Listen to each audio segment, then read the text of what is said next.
Hello students, இன்னைக்கு நம்மளோட கிளாஸில் 10th மேக்ஸில் இருக்கக்கூடிய ஆயத்தொலை வடிவியல் அப்படிங்கிற சாப்டர் இருக்கக்கூடிய ரொம்ப ரொம்ப முக்கியமான 5 மார்க் சம்ஸ் தான் இந்த வீடியோவில் பார்த்துட்டு இருக்கிறோம். அதில் ஒரே ஒரு சம் மட்டும் சொல்கிற பாருங்க. இது வந்து எந்த சம்னா எடுத்துக்காட்டு 5.7 இருக்கும். இந்த கொஷினில் இந்த மாதிரி ஒரு படம் கொடுத்துருப்பாங்க. படம் கொடுத்துட்டு கொஷின் என்ன கொடுத்துருக்காங்கன்னு பாருங்க.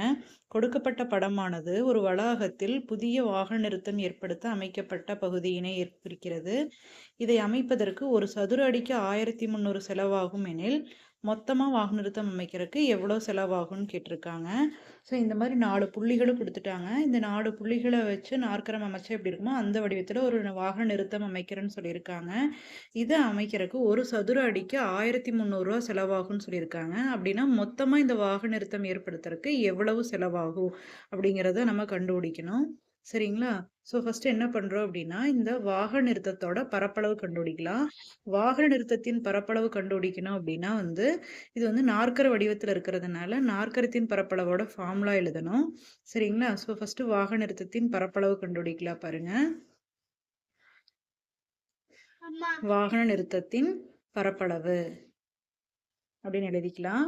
வாகன நிறுத்தத்தின் பரப்பளவுன்னு எழுதிட்டு நீங்கள் என்ன ஃபார்முலா எழுதணும் அப்படின்னா, நாற்கரத்து வடிவத்தில் தானே இருக்குது. ஸோ நாற்கரத்தின் பரப்பளவோட ஃபார்முலா எழுதிக்கலாம். நாற்கரத்தின் பரப்பளவோட ஃபார்முலா என்ன? ½ into x1 y1 x2 y2 x3 y3 x4 y4 திரும்ப x1 y1 சதுர அலகுகள். இதுதான் அதனுடைய ஃபார்முலா. இதில் ஆரோ மார்க்ஸ் எல்லாம் போட்டுக்கங்க. அப் ஆரோ டவுன் ஆரோ எல்லாம் போட்டுக்கங்க. இதில் கொடுத்துருக்கிற 4 புள்ளிகளையும் நீங்கள் எதை வேணாலும் ஸ்டார்டிங் பாயிண்ட்டாக எடுத்துக்கலாம். அதுலேருந்து நம்ம ஆன்டி கிளாக் வைஸ் டைரக்ஷனில் எடுக்கணும். எதை வேணாலும் நீங்கள் ஸ்டார்டிங் புள்ளியாக எடுத்துக்கங்க. அதுலேருந்து நம்ம எடுக்கிறது மட்டும் ஆன்டி கிளாக் வைஸ் டைரக்ஷனில் எடுக்கணும். ஸோ ஃபஸ்ட்டு என்ன புள்ளி எடுத்துக்கிறோன்னு பாருங்கள்.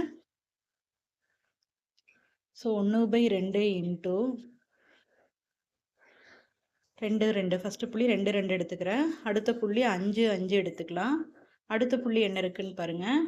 அடுத்த புள்ளி வந்து 4 9 இருக்குது. அடுத்த புள்ளி என்ன இருக்குது? 1 7 இருக்குது. திரும்ப 2 2 எழுதிக்கங்க. அதே மாதிரி ஆரோ மார்க்ஸ் எல்லாம் போட்டுக்கங்க. இப்போ 1/2 இன்ட்டு ஒரு ஸ்கொயர் ப்ராக்கெட் போட்டு அதில் ப்ராக்கெட் ஓப்பன் பண்ணி மேலேருந்து கீழே வர்றதை எல்லாம் பெருக்கி ஒரு ப்ராக்கெட்டுக்குள்ளே எழுதிக்கணும். மைனஸ் போட்டு கீழேருந்து மேலே வர்றதை எல்லாம் பெருக்கி ஒரு ப்ராக்கெட்டுக்குள்ளே எழுதிக்கணும். சரிங்களா? ஸோ ஃபஸ்ட்டு ப்ராக்கெட்டுக்குள்ளே எதை எழுதணும் அப்படின்னா, மேலேருந்து கீழே வர்றதை எல்லாம் பெருக்கி எழுதணும்.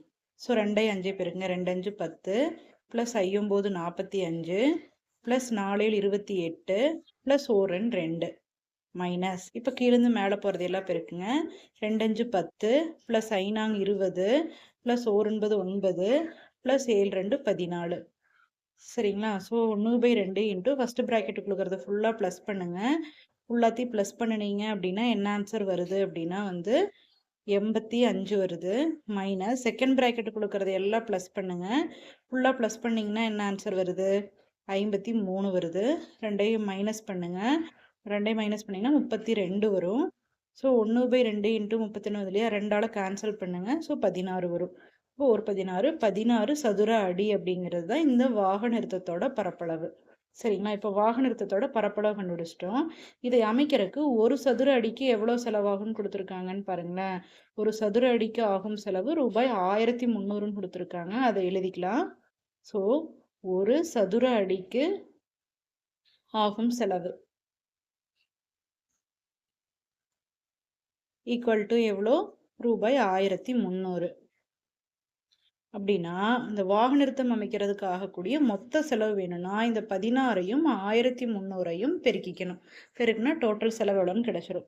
ஸோ என்ன எழுதிக்கலாம்? வாகன நிறுத்தம் அமைக்க ஆகும் மொத்த செலவுன்னு எழுதிக்கங்க.